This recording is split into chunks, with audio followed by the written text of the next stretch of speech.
If you guys didn't know, I just launched a second channel with exclusive bonus Call of Duty content, ring around the rosy on your ass, bud, and more. Click the link in the description, go over there and subscribe. Yo, what is up guys? It's the Goblin and welcome back to another Call of Duty Infinite Warfare video. In today's video, we're going to be talking about sensitivity, accuracy, and how to get better aim overall in Call of Duty Infinite Warfare. I made a video back when the game first came out talking about how to get better aim and some aiming tips, but a big question that I always get is what is the best sensitivity, what is the best button layout, and overall settings. It's something that people always ask. If you're a big fan of watching streamers or YouTubers, you probably see it all the time, whether it's on a H1Z1 stream or CSGO or Call of Duty. Everyone is always asking for the person's settings, somehow thinking magically if they copy the settings of a really good player, it's going to make them that really good player. Now, well, that is not true, and settings don't matter that much. They still do matter, and they matter that you have the right idea with them. Of course, some people are going to play better on a 20 sensitivity,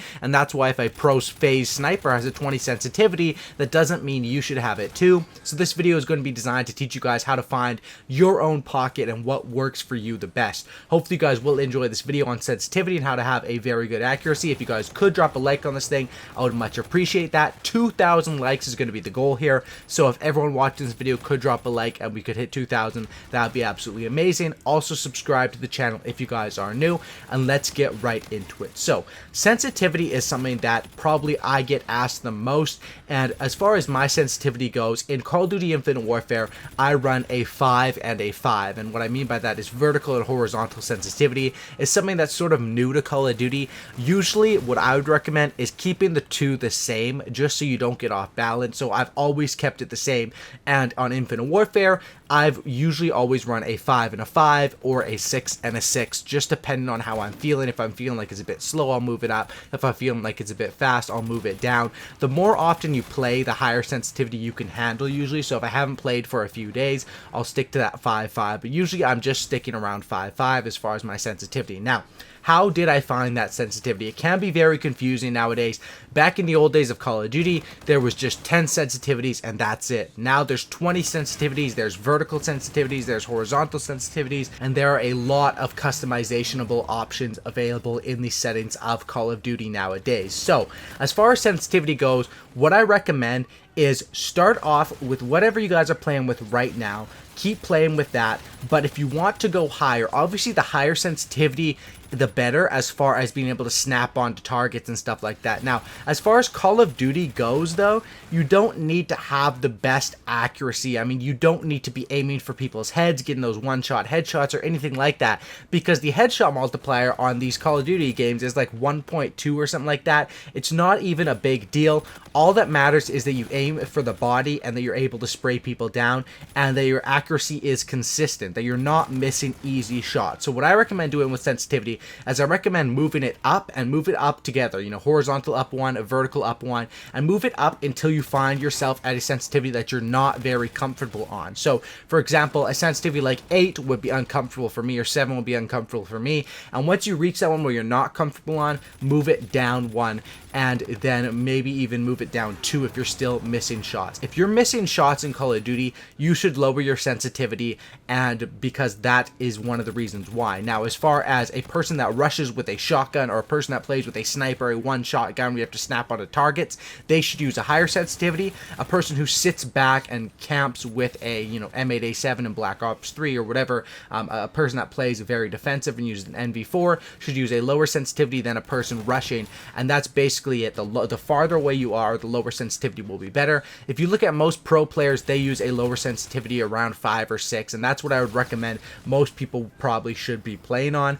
But like I said, the way to find your sensitivity is keep moving it up, and when you find that you're missing shots, you need to go down. If you're missing shots with the sensitivity you're on right now, lower it, because lowering your sensitivity doesn't really hurt.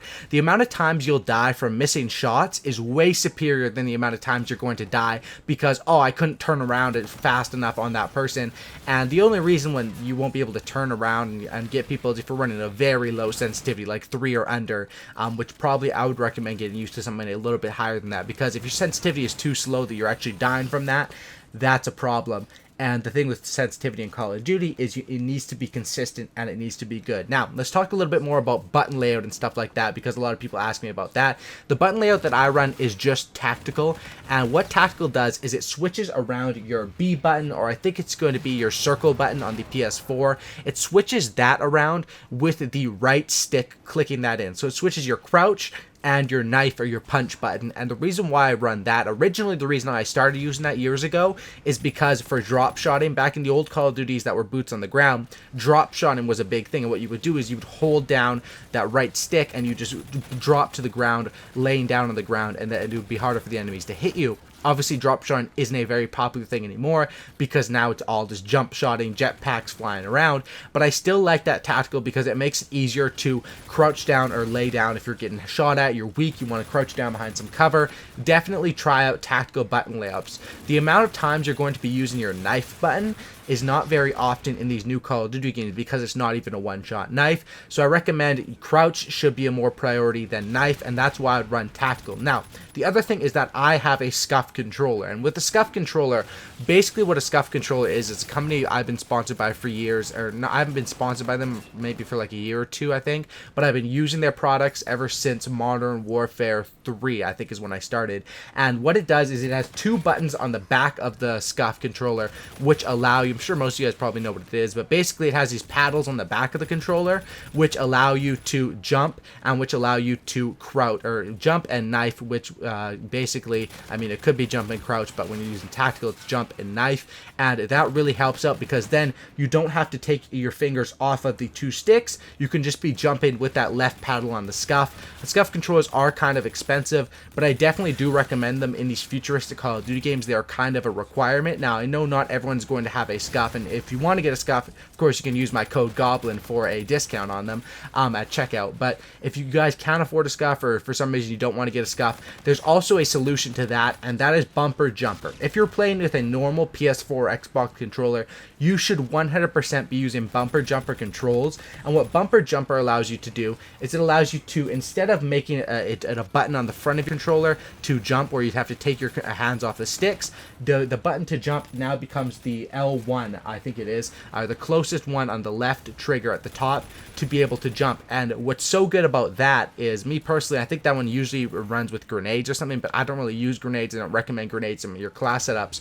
So with that thing, you're able to jump and still keep your hands on the controls. Now, it's not as good as a Scuf, but it is a lot better than having to move your hand off of these sticks to jump every single time. If you're doing that, you're causing yourself an extreme disadvantage, and your aim and your accuracy is going to be a lot lower. So that's another tip I would give to improving your accuracy and as far as your settings. Now, the last thing I'm going to give you guys is I'm going to tell you guys vibration off is a key. Now, I switched to vibration off in MW3, I think, and it was really hard. Switching is really hard because you're used to the vibration, you're used to feeling it when you're gun shooting, but that vibration can cause you to, even if give you the most minimum, all these settings give you minimal changes, but you want to have your settings optimized so that they're never fucking you up in a gunfight or anything like that.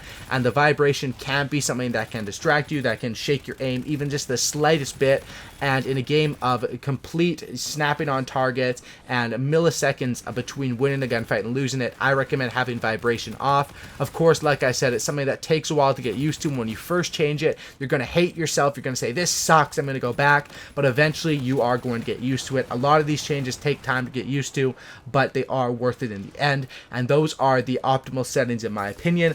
Of course, you guys can let me know down in the comment section below, what sensitivity do you guys run? Do you guys mix up the horizontal and vertical ones? I'd like to know your guys' opinions down in the comment section down below, because sensitivity and settings are always something that I'm interested in. Usually you don't want to be messing around with them. And of course, one more thing, you always want to have target assist enabled. For some reason, if you don't have that enabled, you need to enable it right away. That allows you to get a little bit of aim assist where the game helps you out with aiming, and there's literally no reason at all to have that disabled. That should always be enabled 110% of the time, because that is a key to helping you get better aim as well. Hopefully this helped you guys out with a bit of the settings and answers a lot of the questions that I get consistently about my sensitivity and about my settings and button layouts, stick layouts, all that sort of stuff. Hopefully you guys did enjoy this video. Drop a like on this thing. Like I said, 2,000 likes is going to be the goal, and I would really appreciate If you guys could all drop a like on this thing, 2,000 likes is always the goal for me, and it's awesome when I see a video hit that. I know you, the fans, and you guys enjoyed the video.